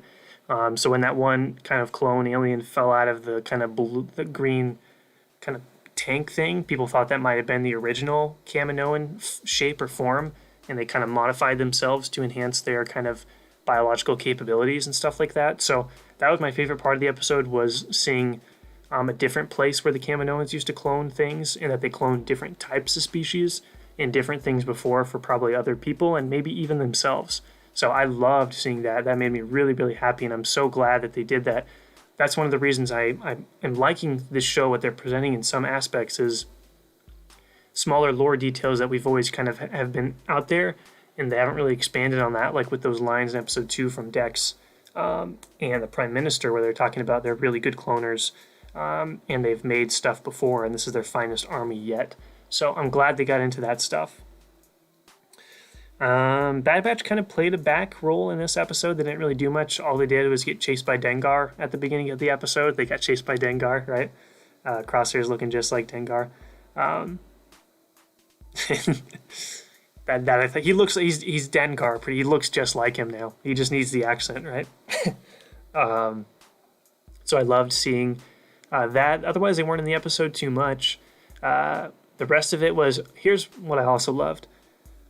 Omega, actually, first off, Dad, Ton Wei's here. She's gone, or so casually they just walk around the corner and the dead body's right there. I'm like, I gasped. I was like, no. I actually screamed no, and you won't get I screamed no for a Kaminoan dying. Like, what? You're just gonna skip over that? That's Ton Wei. You can't just skip over that. I was like, and at first she was on the ground dead. I was like, oh, please tell me she's just stunned. And then later, Fennec's like, yeah, I blasted her. It's like, oh, Ton Wei's here. I legitimately got very upset at that. It's so sad. I was like, what? Poor Boba Fett. He's going to be talking to Fennec sometime on the Slave One. And she's going to be like, yeah, I killed a Kaminoan once. And Boba Fett's like, really? I used to grow up with them. And he's like, what was their name? And then he's like, I think it was like Ton something. And Boba Fett's just like, just blasts her. So that was incredibly sad to see that. But we now know that Nala Se is working against the Prime Minister, which I think is awesome. To get, I love. Okay, we'll get a little nerdy here, but I love plot points where they're kind of like, you've got your main plot point, but then you've got other ones coming in. Imagine this is the screen, and you've got a main plot point, you've got these side plot points, and then all of a sudden, here comes Nala Se up here with her hiring Fennec Shan to keep Omega out of the hands of the Kaminoans. So I absolutely loved that plot line. As much as I don't like Nalase because what she did to Fives, I don't like what she did to Fives, but it's awesome to see her care about Omega, I guess. To see that plot line going against the Prime Minister. And I wonder what the Prime Minister is going to do if he finds out what his top kind of scientist / medical doctor has been doing behind his back. And besides that, we've also got the Empire. If they figure out what's going on, that's what I'm most intrigued by for the series, is the Kaminoan uprising or rebellion that they've been teasing. Sorry, I just had a scratch right there. That's what I've been really interested about, is the Kaminoan uprising / rebellion. So I really want to see them kind of get back into that, which they kind of did in this episode with them trying to get Omega back. I'll check the chat in just a second here. Couple last things here.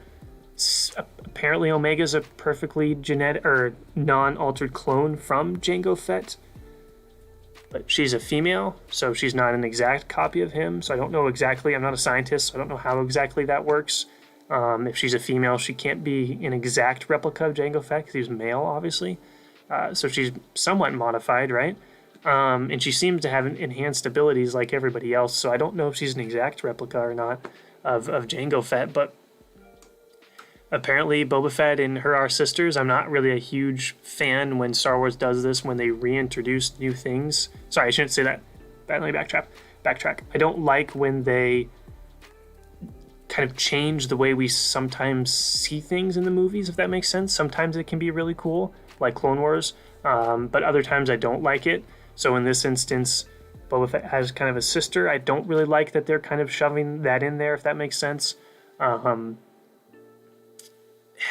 that and it reminds me of like the Han Solo thing in Solo, where they're like, "What's your first name, Han? And what's your last name?" "I don't have anyone." "Who's your people?" "I don't have anyone."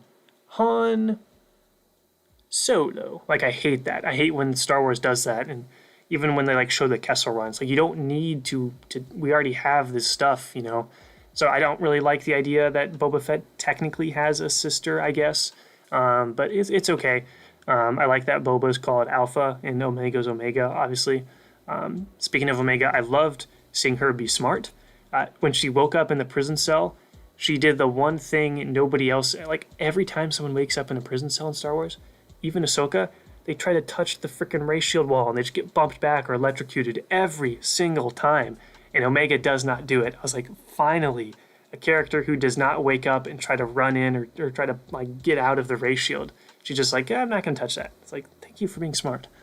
But yeah, altogether, a pretty good episode, except for the fact that Cad Bane got beat, because now he's like, we had this version of him being the most badass guy in the galaxy, and then he just gets beat by this Fennec Shand up-and-coming character, even though Cad Bane's gone head-to-head with Jedi.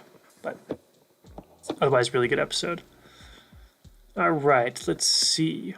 Tanwi did nothing wrong. I know, it's ridiculous.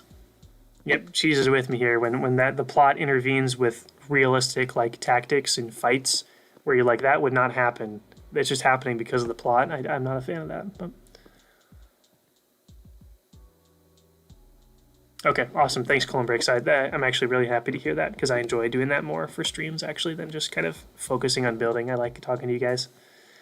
Lama Su said that Tanwi would go to the abandoned cloning facility. Yeah, it's at Bora VO. Yeah, they said that. I just missed that the first time. I was like, Bespin. But then I was like, oh, they actually said the name. Dengar, yeah. All right, Clone Breaks is saying better than Clone Wars. Interesting.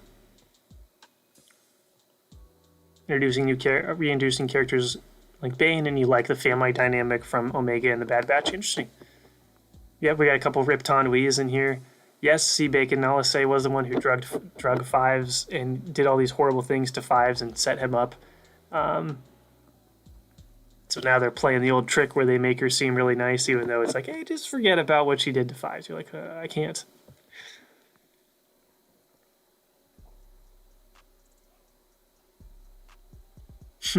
Brickful. I sound like I'm speaking a different language. Check it out if you can, man. It's pretty good. There's been like a couple, like 3 episodes or so where, like, to me, it wasn't that good. And it started to feel like Rebels, that format of Rebels, which to me personally, I like the format of Clone Wars a little more. So there's like 3 episodes in the middle there where I was like, I just not really liking the show. But but the past 2.5 episodes, have been really good. And it's like, yes, let's get on track. No more side missions. Let's keep going with the heavy plot stuff. That's what we want. And I also love the first episode. I think the first episode, the premiere, was one of the best pieces of like animated content we've gotten. It's really good. Yep, I'm with you, Clone Breaks. Clone Uprising is what we want in Bad Batch. Let's see it. Because that's what they're setting up for. And that's kind of... there's always this thing of like, when they're like, yeah, they don't use clones anymore. It's like, where the heck did they all go? Even if they've aged twice as much, halfway through, like in between episode 3 and episode 4, they still would be of fighting age, because let's say there's 20 years in between. Okay, I probably shouldn't even try to do math because I'm bad at math, but there's 20 years between episode, or 19 years between 3 and 4. We know the clones are they're like 20 something ish for double rate. They're like in their 20s, even though they've only been alive for like 10 years. So by halfway, another 10 years onto that, they'd be in their 40s ish. So they still could use them, I feel like, in combat. And it's also the thing of like, if the Kaminoans can make them age faster, could they make them age to a certain point and then have them stop aging?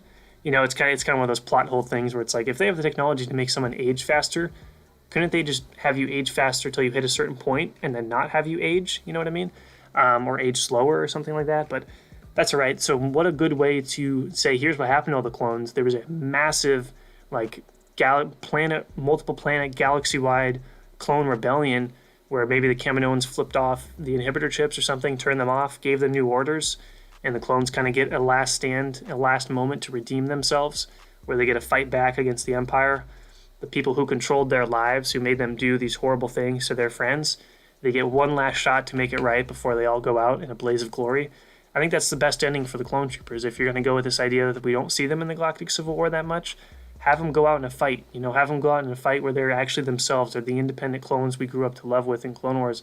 Let's have them go up against the stormtroopers and the Empire and have them have an epic last stand as themselves, not as these mindless numbers. Like, have as themselves.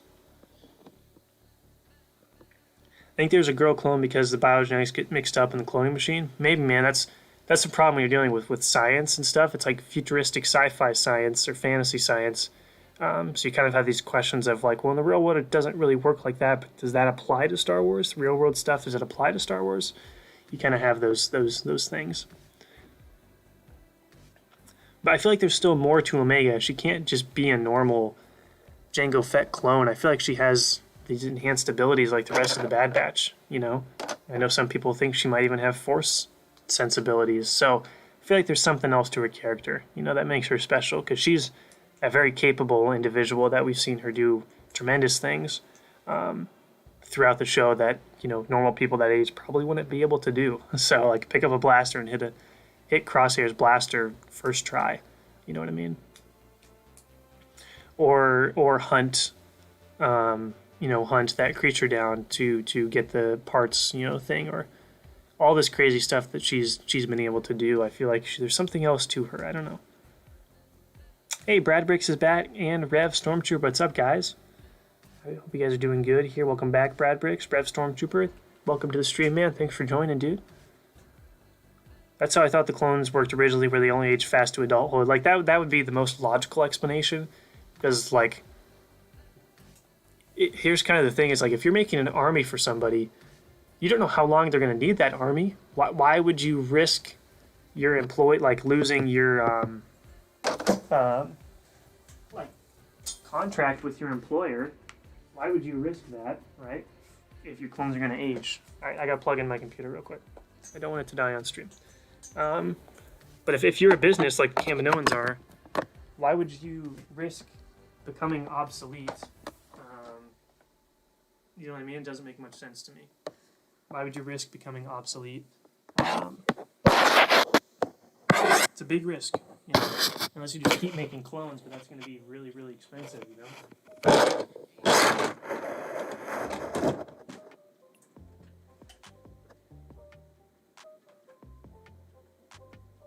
We've got a problem here, guys.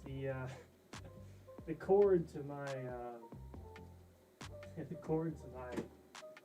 laptop is not long enough to reach my Weird.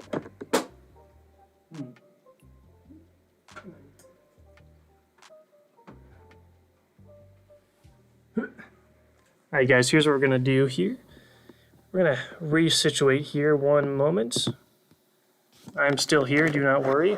I'm just going to move my laptop closer to my outlet so that it does not lose power on me. So one moment guys, sorry for the delay. Apologies for the delay guys. Don't want this thing to die again like it did a while ago.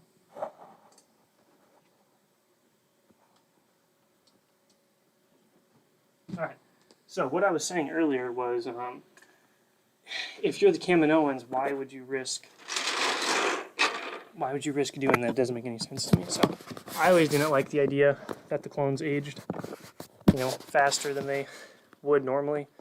I always found that to be kind of a silly idea, but it's what it is, I guess.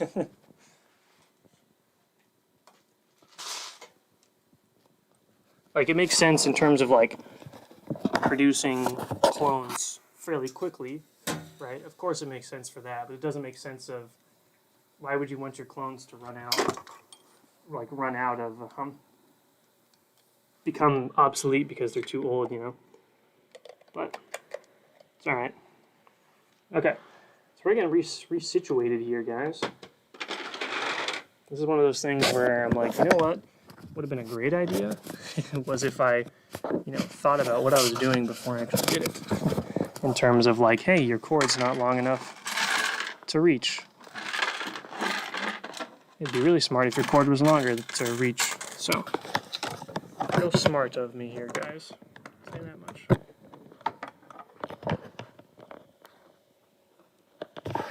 Okay.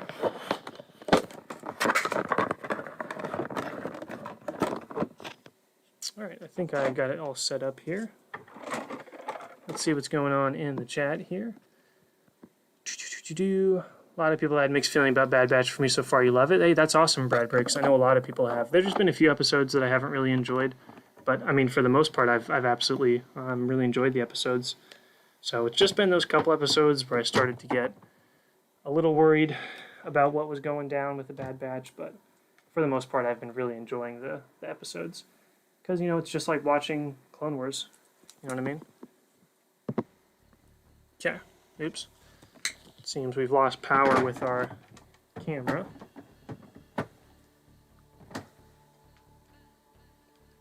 But, that's the whole... Goodness. What a mess, huh, guys? I apologize sincerely for not being prepared.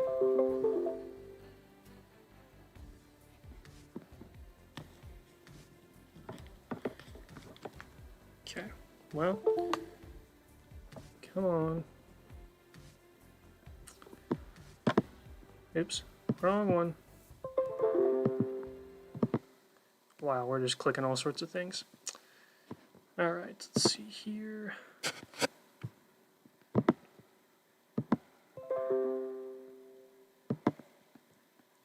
Hope we see some sort of Kix thing in the Bad Batch, maybe him crashing on that planet. So that's another thing that most people don't really know about what happened to Kix and everything like that. So I personally would love to see, to show Kix, Who knows if that would happen or not. I don't think they will show Kix, but I think a lot of people don't know about Kix, which I think that's why it would be nice to show him,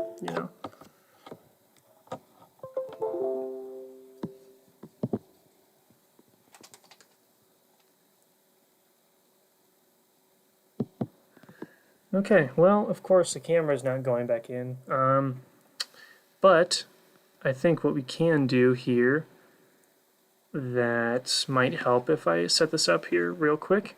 Anyway, what was I talking about here? Kaminoan, oh, you're saying, I see what you're saying, C-Bacon, that they would set up another show with Kix. That'd be kind of fun. Kaminoan Civil War, Lamasu and LSA seem to get a few arguments over Omega. Well, I think Nala Se might be the one to join, the Bad Batch, if that makes sense. she kind of already is with the Bad Batch, but she might be more on their side, which would be so weird to see her being on their side after what she's done to Fives. You know what I mean? Be like, oh, you're, you know, we don't really forgive you for what happened with Fives, but we're kind of forced to, you know.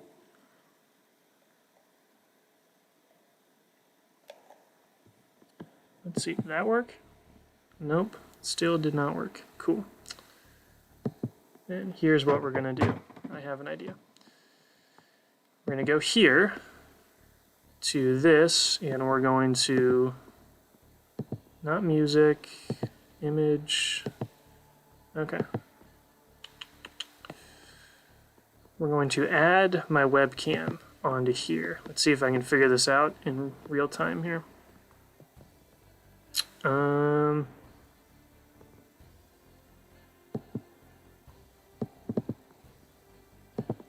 There we go. Whoa, I'm super large. I'm super large. Let's go ahead and make myself a lot smaller. Alright, so this is what happens, guys. This is a quick lesson in what happens when your laptop charger cord is not large enough to reach your outlet. So that's what happens. I'm sorry for that. This is just a disaster for... I apologize for that, but we'll just deal with this for now to keep talking for the stream for a while. Scott Davis saying he enjoyed the Bad Batch as well. Love seeing all the characters in Mando and in Bad Batch. So that's the other thing. Cad Bane might show up now in Book of Boba Fett. I would not be surprised if he showed up in the Book of Boba Fett. I would almost put money down on it that he will. If he survives the Bad Batch, which I hope he does. That would suck if they brought him back just to die. That would really suck. I think we're going to see him in the Book of Boba Fett. Perhaps as an old rival, maybe Boba Fett finally deals with Cad Bane once and for all. You know what I mean? Maybe he is... they get in a fight. Maybe not the unfinished arc, because from what we've seen, it appears that that's already happened, right? Because he took off his hat and he had kind of the cybernetics thing, what appeared to be when he got shot in the head from the duel with Boba Fett. So apparently that already happened. I'm not sure if that happened or not. That's something I hope we get answers to. But as of right now, it seems like that duel with Boba Fett already happened, which is interesting, right? But yeah, we do see, I mean, every 501st member that we got to know and love, we kind of know the ending for, which is good, right? It's nice, but a lot of those endings are tragic. Echo wouldn't forgive Nala Say. Yeah, if he knew. I mean, I don't even know if Echo knows about Fives. We never even, that was my whole rant. It was like, come on. Oh yeah, Most Marvelous Mocks. Good news, I started this at the beginning of the stream. My next start to finish is going to come out tomorrow. I've got to film a few more things tonight, but there's not going to be a Muunilinst update tomorrow. There's going to be a from start to finish, and it's going to be a World War II Eastern Front mock. And then next week, I'll be back to a Muunilinst mock update with the most recent building that I worked on. So tomorrow will be a from start to finish episode. I have a lot of fun making these smaller mocks. It also helps me refresh. So like if I get stuck on the Muunilinst build, sometimes it really helps me if I go and build the smaller mock and kind of refresh like the creative juices and get them kind of working in a different thought process again. And then when I come back to Muunilinst, that sometimes actually really helps. So that is something. It's like when you get writer's block, but like this is building. Like you get stuck on building, I kind of go build something else. I'm like, hey, now I know what to do on this other build, you know? You're right, Sweet Bacon. Dogma is the only exception. So Ballast was revealed by like the Black Series, right? As like a figure. We haven't seen him yet in the show. I kind of wish that they wouldn't have like revealed who that guy was, because it would have been cool to see a new clone design in the show, right? But Dogma is interesting because, you know, he was the guy that was following all the orders and everything like that, and then of course his character arc by the end, he was the one who shot Krell. So the interesting thing is, I guess Dogma wouldn't have a choice because his inhibitor chip would make him, you know, follow Order 66. But like if he didn't have his inhibitor chip in, would he go along with the Empire? Would he not? Because at the beginning of the Umbara arc, you'd be like, yeah, Dogma would, without a chip, theoretically Dogma would 100% take part in Order 66. But by the end, you're like, I don't know, because he did the right thing in the end, right? But I don't know. I think it would have been really cool. You know what? it's not out of the picture to see Dogma in the Bad Batch, so I wouldn't count out Dogma. He might show up later in the Bad Batch. How cool would that be to see Dogma and Captain Rex again? That would be an interesting dynamic. That'd be crazy.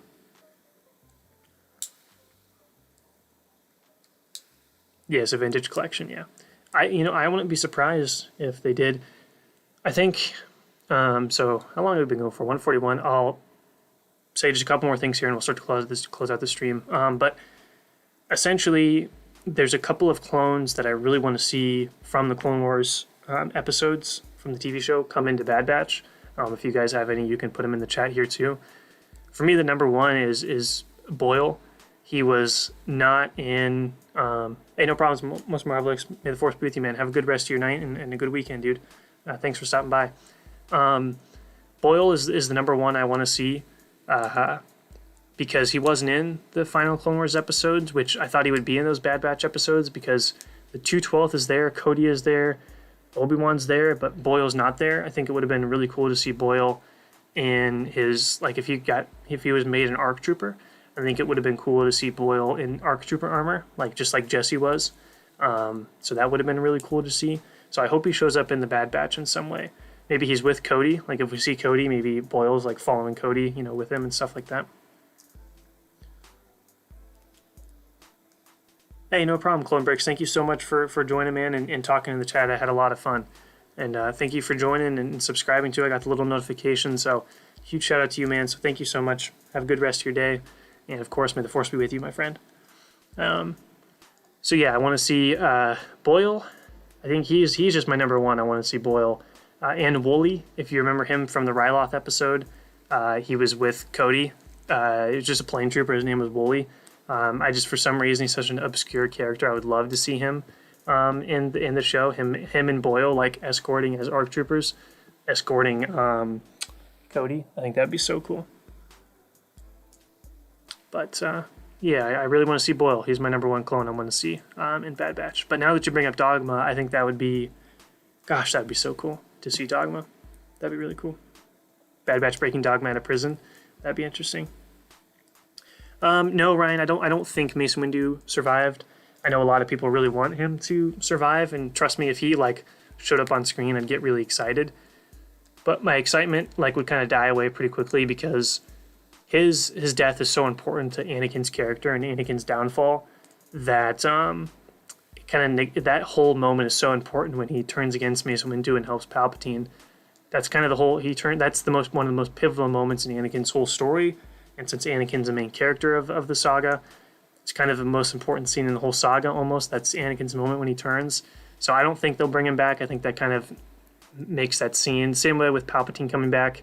It's like, well, now that kind of takes away from Luke in Vader's moment, and Anakin being the chosen one. I think it's the same version here if Mace Windu comes back. But who knows, man? They might, especially if he's a villain in Boba Fett.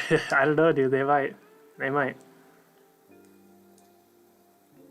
Challenge Din for Mandalore. That would be kind of sad, actually. Don't want to see Din have to fight Boba.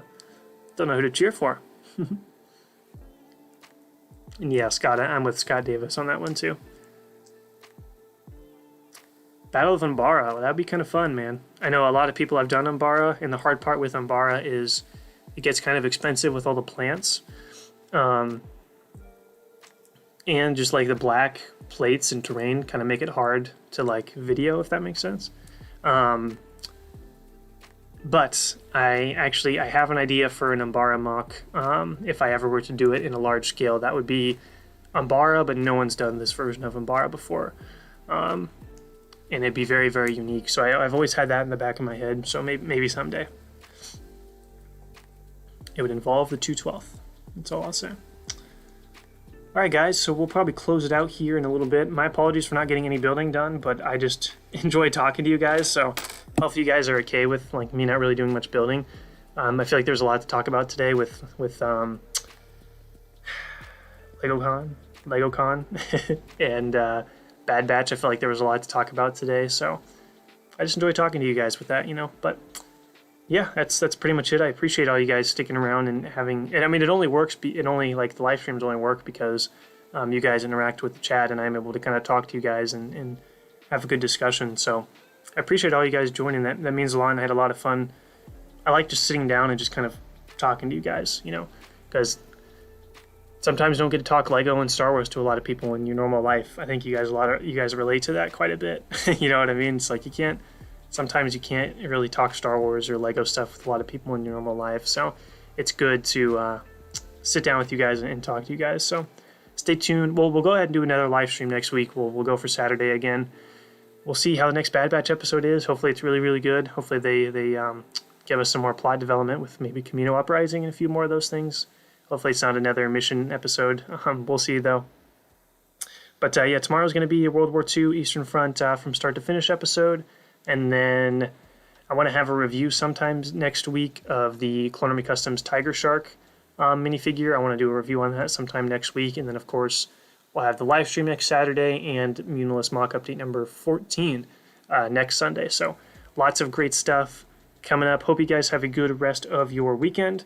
And, of course, hope you guys have a good week as well. Hope you guys have some fun, build some fun stuff, hang out with family, friends, whatever you guys do to have a good time. So that's about it, guys. Everyone's saying bye here. See you guys later. Thank you so much for joining here. Let's see. And, of course, we'll go ahead and give the outro that I always give. As always, leave your feedback in the comment section below. Hope you guys have a great day, and may the Force be with you always. All right, Force be with you guys.